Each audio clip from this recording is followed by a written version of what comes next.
Hello guys, today I want to show you one of the most complicated lines in Sicilian defense, which has many names but is the most popular with the name Sveshnikov. So after black goes into the main lines, he goes knight to c6. And then after d4, if white goes for the main lines, here there are some deviations, but in general the main move order is after knight f6, knight c3, when black is attacking immediately the knight with e5. Note that the other possible system is with the immediate move e5, which sometimes is transposing to the other line. So this is by far more popular to play in this move order e5. What is the idea of the move e5 from black's point of view? Of course, this is to attack the knight, and now the knight has to move. And white has to know what to do with this knight, because it seems that there are many good moves. But if you go knight f5, it looks like now you want to give this check, but after d5, the problem is that the bishop is attacking the knight. Now black wants to play d4 and to capture the pawn, so probably white has to take. But after bishop takes, this is simply equal position. There is nothing too dangerous here for black. If white goes knight f3, black can pin now the knight with bishop b4. And now if white defends this pawn, black has d5. Probably white has to take. And after knight takes, white has to as well defend the knight, and again this is very comfortable position for black. He has various options. Some people take with the bishop, but others take with the knight, and then if you take with the pawn, he simply goes bishop to e7 or to d6. And again, white has double pawns. Black can go bishop f6, castle. No problem for black in this line. Almost the same is if white goes to b3. Once again, black has to pin, and more or less the idea is the same. d5, then knight takes, and the only difference is that the knight on b3 is even maybe worse comparing to f3. So again, black don't have any problems. So what to do after this move? It's not such a great idea to capture on c6, because when black takes with the b pawn, now the pawn on c6 is defending the square d5, which was weak in the other case when the pawn was on b7. And even black can think about d5, maybe in the middle game he can prepare bishop to b4, maybe bishop b7, d5, and he will have a very nice center. So there is only one move left, which is knight to b5. And now, what is the idea of this move? Of course, this is to give check. Almost on every move, like a6, for example, white is happy to give this check, because then he has a pair of bishops, which is very good. Black has a weak square d5. Also, the d pawn is blocking the bishop. Now, temporarily he cannot castle. Bishop g5 is coming to pin the knight. Then maybe you can just take and go knight e5. So black has to play the move d6. And from here again there are different possibilities for white. He can play knight d5 with a very simple idea to give check. For instance, if black takes, now white is winning the rook. And the only move for black is to take the knight. This line is very positional, and it is the favorite line now of Fabiano Caruana.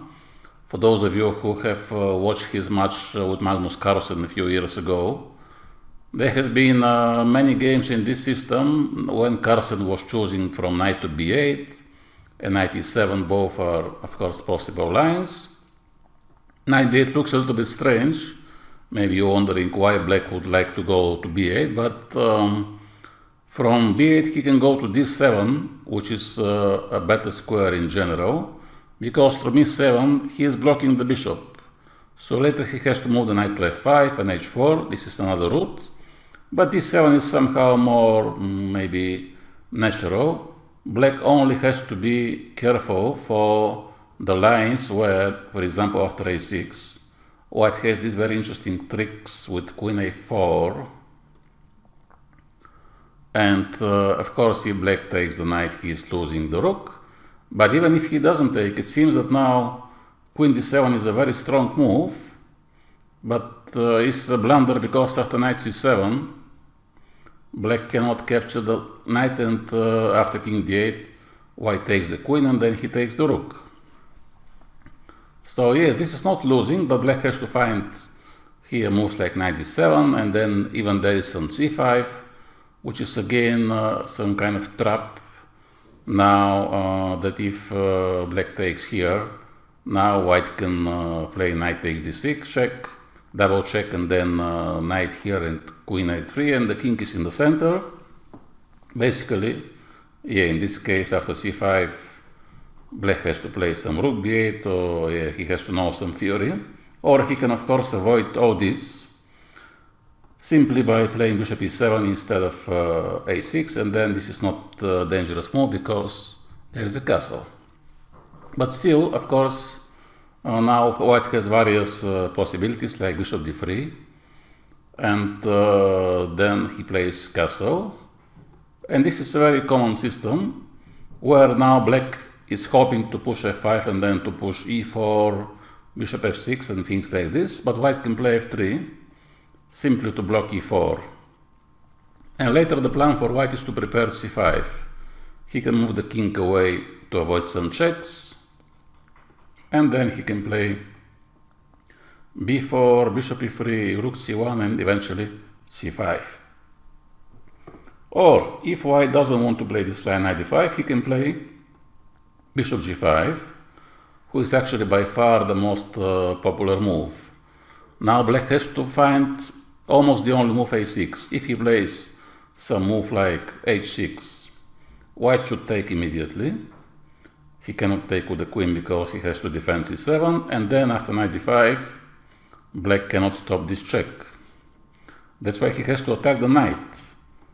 And now after knight f3, black can play b5. This is the best move, b5, to stop knight c4. Meanwhile, of course, he is preparing this fork, and now white can jump on d5, or he can capture on f6. Note that here black actually should take with the pawn. This is not such a good move, because after knight d5 the queen has to go.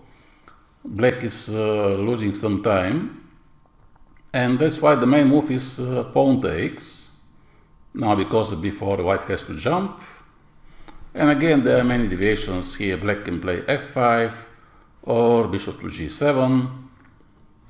After f5, also there are some different tricks. This is actually possible line to take. And then queen f3 seems like a good move to attack the bishop and to attack the knight and the rook, and to hope for this trap to win the queen. But if black knows this line, he can actually get a good game with bishop e6, and now this is actually not so dangerous, because here when he takes, yeah, he can just hide the king very easy. But after f5 you can play c3. There is such a line c3, and in this system you have to know that there is a lot of theory. For instance, now there are some lines. This is a very well-known trap, and now white should take. And when black takes, after knight takes, again, he cannot defend c7. And here the point of this trap is that after rook a7, which normally should be okay to defend, the problem for black is that after knight takes, there is this queen f4 check, and he cannot defend the knight because queen d7, there is knight f6, so he's just losing the knight, and then he's just losing the game. That's why after c3, black has to play bishop to g7 or bishop to e6, yeah? And then already this is transposing to one very well-known system. In this case, when the knight is on a3, this is not a good position for the knight, so he has to go to c2, and then eventually to go to e3 to attack the bishop. And now black has to go to e6, because if he goes to g6, Then white can play h4, obviously with the idea h5. And if black plays h5 after bishop e2, he will lose the pawn. But if he goes to e6, here the line goes like this: bishop to d3, f5, and then castle. This is a very famous line. Here there are maybe hundreds of games where white is trying to get advantage, and sometimes he gets a small edge, but most of the time black is managed to equalize. But the line is very, very interesting. If we go back here a little bit, instead of this move, like I told you, you can play knight d5 immediately. And now already black has to develop somehow, so this is the most natural move, although there is such a line, queen f5. This line usually black is choosing when he is happy to make a draw. What is the idea of this move? The idea is that now this is check, of course, and it also is attacking the pawn. So more or less is forcing white to go here, and then black has to go back. And of course, if white wants to make a draw, he can play this. So basically black is hoping for a draw. If you don't want to play a draw, you can just take on f6 or play bishop d3, or to play c4. There are some very interesting lines with c4, where now after knight e4 white takes on b5, and then black can attack the knight. If white captures, he wants to take the knight and then to attack the pawn, but white can defend the knight, and if he takes, you take with the knight, and then this is coming. So black has to find some difficult move like this, and then white plays bishop e3, and there are very big complications now. Bishop b6 is coming, or knight b6 often, but queen f5 is a very rare line. Usually people go bishop e7, and now white can choose between bishop f6 or knight e7. Now this is the main move, bishop takes, because if he takes, then after bishop d3, f5 is impossible, and the bishop is not going to g7. So he has to take with the bishop, but white is claiming that now his knight is very strong, and the bishop on f6 is not so great. Now there are various ideas again, c3 or c4, both are possible, but c3 is the most common, and then the knight goes to c2.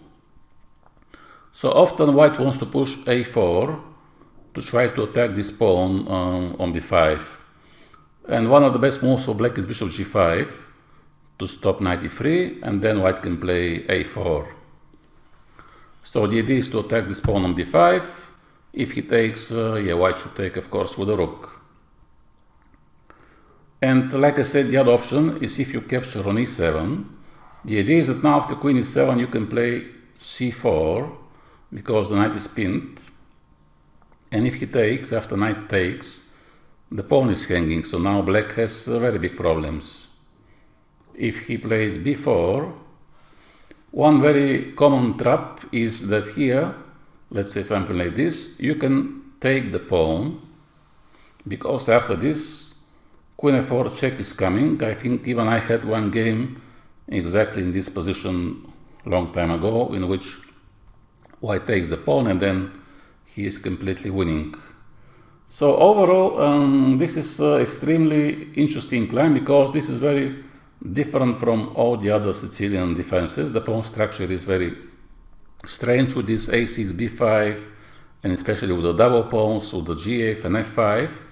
And many people will black play this system, so you have to know what to do with white.